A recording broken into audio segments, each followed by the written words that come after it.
Cortou a segunda ali o Amorim. Felipe, bola boa pro Gabriel. Girou, limpou, bateu, golaço! Gol! Cunha, um drible lindo no zagueiro Amorim. Um giro em cima da bola.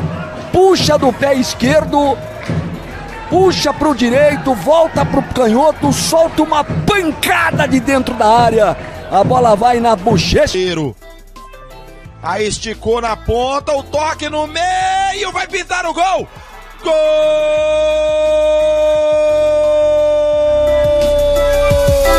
do União São João! Jogadas, né, de perigo, troca melhor os passes. Olha o União aí. Olha a recuperação de bola, Luiz Gabriel, pro Gabriel Cunha, cruzou na devolução, Valdívia, ajeitou, bateu! Golpe. Olha o União de Araras. Opa, esticou demais, mas deu certo. Tá valendo tudo isso. Boa bola ali na articulação da jogada com ele.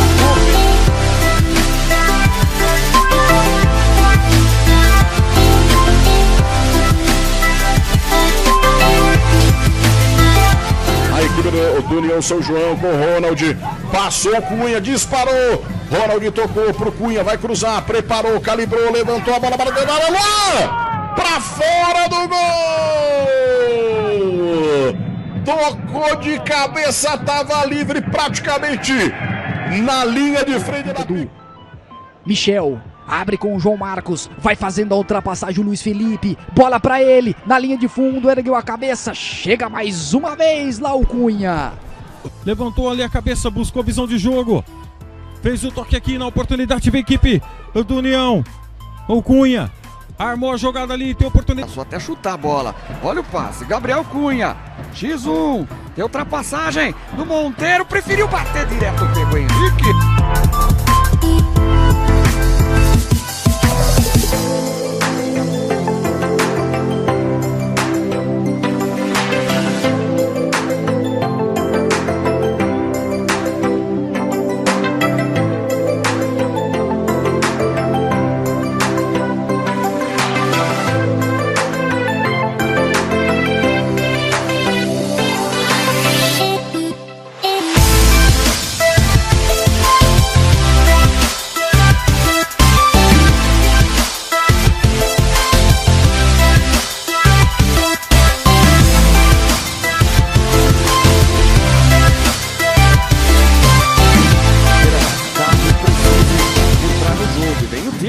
De Birigui para ataque. Jogada individual, levou para a linha de fundo, acabou se atrapalhando com a bola por ali. O Varolo.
Gol!